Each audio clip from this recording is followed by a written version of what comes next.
After electric field हमने देखा था कि जो डिप्लीशन रीजन की ये जो विड्थ है, जो डिप्लीशन विड्थ है, हमने बेसिकली उस विड्थ को फाइंड आउट करना था। इस विड्थ को फाइंड आउट करना था विद रिस्पेक्ट टू कि किस तरीके से ये कंसंट्रेशन पे और बाकी पैरामीटर्स पे किस तरह से ये डिपेंडेंट है।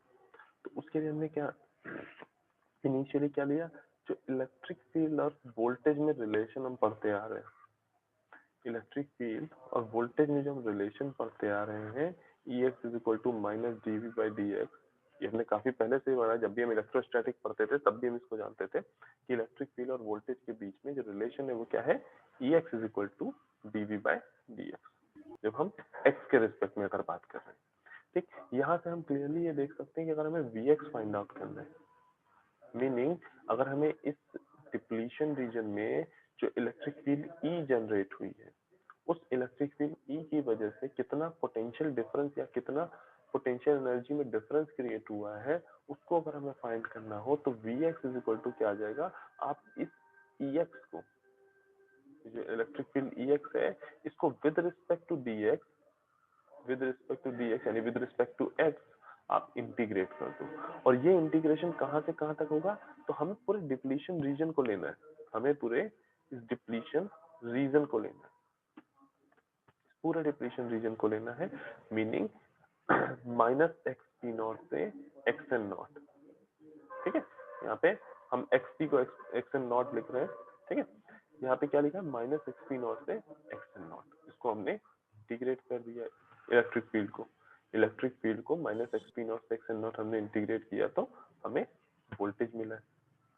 अब यहाँ देखो, ये जो एरिया है, ये जो पार्ट है माइनस एक्सपी नॉट से एक्सएन नॉट EX dx, अगर हम E वर्सेस X ग्राफ देखें, अगर हम E वर्सेस X ग्राफ देखें, मीनिंग ये वाला ग्राफ, तो E वर्सेस X ग्राफ का अगर हम एरिया फाइंड आउट कर लें between XP not and xn not, अगर हम E वर्सेस X ग्राफ का एरिया फाइंड आउट कर लें माइनस एक्सपी नॉट और एक्सएन नॉट के बीच में, तो हमें इजिली ये इस इंटीग्रेशन की वैल्यू मिल जाएगी, हमें इस इंटीग्रेशन की वैल्यू मिल जाएगी।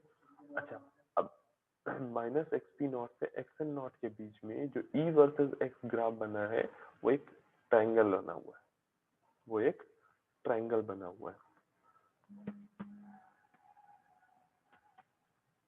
और उस ट्रायंगल की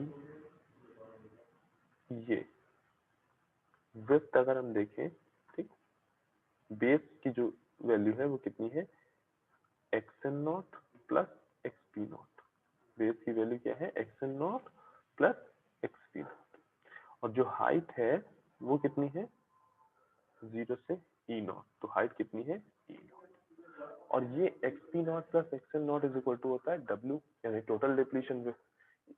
ठीक, तो हमारा एरिया ऑफ अ ट्राइंगल क्या होता है, 1/2 base into height, base into height. तो सिंपली हमने v naught is equal to यहाँ से क्या फाइंड आउट कर लिया, माइनस ये वाला 1/2 ई नॉट इंटू डब्ल्यू। हमें v naught is equal to क्या मिल गया, 1/2 ई नॉट इंटू डब्ल्यू। ये वही वी नॉट है जो हमने अभी as a contact potential find out किया था। रीजन कि यहाँ पे जो डिप्लीशन, जब हमने इस डिप्लीशन ड्रिफ्ट की हम जब बात कर रहे हैं तो उस टाइम पे तुम्हारा कोई भी टर्मिनल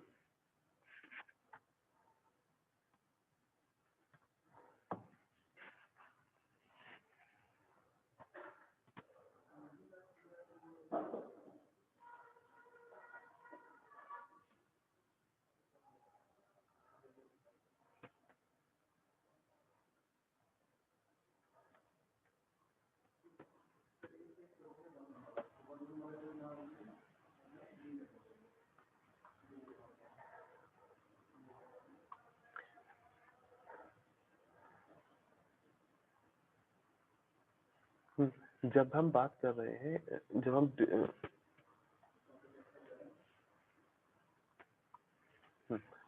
हम Vx हमने ये फाइंड आउट किया, ठीक है, ये Vx हमने इक्विलिब्रियम में फाइंड आउट किया, मीनिंग ना P साइड पे ना N साइड पे कोई भी बैटरी कनेक्टेड नहीं है, P और N रीजन में कोई भी बैटरी कनेक्टेड नहीं है। और जब बैटरी कनेक्टेड नहीं है तो डिप्लीशन रीजन में जो वोल्टेज ड्रॉप होगा Vx से, जिसको हमने डिनोट किया है, डिप्लीशन रीजन में जो वोल्टेज ड्रॉप होगा जिसको हमने Vx से डिनोट किया है, वो बिल्ट इन पोटेंशियल के ही बराबर होगा, वो बिल्ट इन पोटेंशियल के ही बराबर होगा। आगे चल के जब हम फॉरवर्ड बायस और रिवर्स बायस देंगे तब ये Vx की वैल्यू चेंज होती है। हमने देखा था जब हम फॉरवर्ड बायस दे रहे थे तो Vx इक्वल टू क्या हो रहा था, V नॉट माइनस Vf।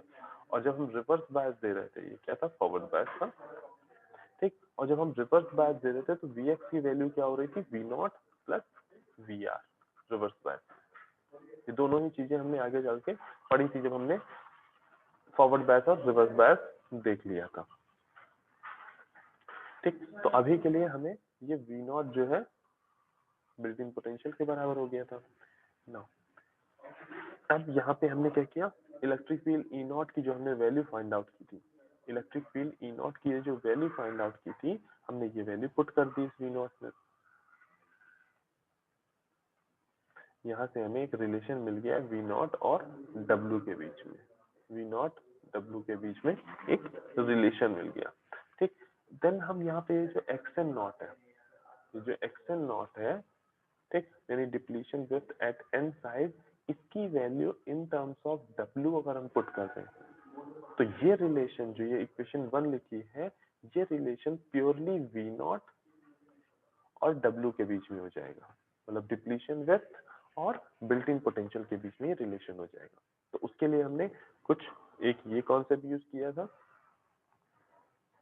कि एन साइड पे जो डिप्लीशन विथ है मल्टीप्लाई बाई एन साइड की डोपिंग हमेशा इक्वल टू रहेगा पी साइड की doping multiply by p side का डिप्लीशन विथ। ये हमने कहाँ से दिया था, q n a x p into a is equal to q n d x n into a और क्यू कैंसिल हो गया था और वहां से हमें ये इक्वेशन नंबर 2 मिली थी।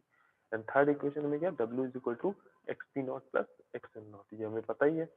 दोनों को सॉल्व करके हमने एक्स एन नॉट की value with respect to W find out की, एक्स एन नॉट की value with respect to W find out की, और उस एक्स एन नॉट की वैल्यू हमने यहाँ पे V नॉट में पुट कर दी।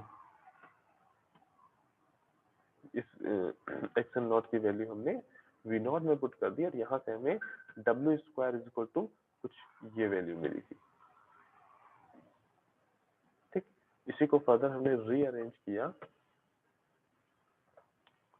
तो हमें डब्ल्यू इज इक्वल टू क्या मिल गया था,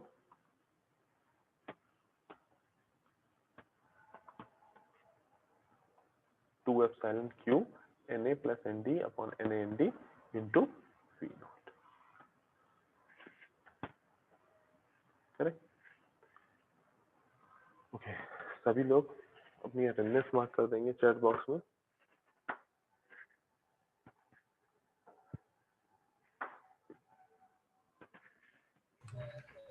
सर ये जो DSD की क्लास रीशेड्यूल हुई है ना सर, ये इन केस अगर सर किसी को 12 डिप्लीशन रिस्क में कोई डाउट है तो वो पूछ सकते हैं।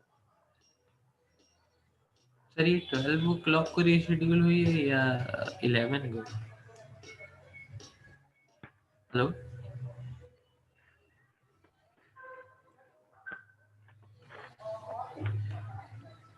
ये भी ठीक है।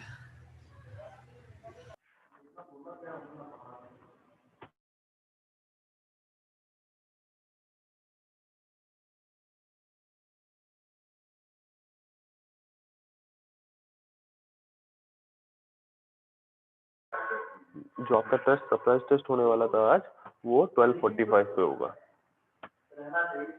ठीक है। और ये टेस्ट PN जंक्शन से ही होगा। Okay sir.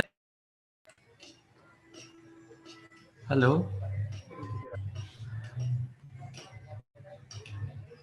हेलो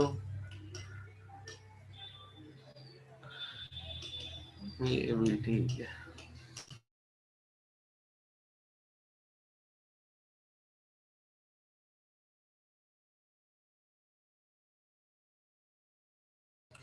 गजब खराब व्यवस्था।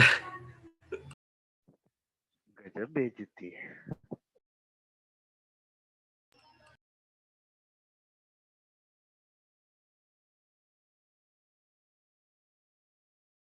अब जो है सो है। ओके, अगर सभी लोगों ने अटेंडेंस मार्क कर दी है, जो लोगों ने अटेंडेंस मार्क कर दी है वो क्लास लीव कर सकते हैं।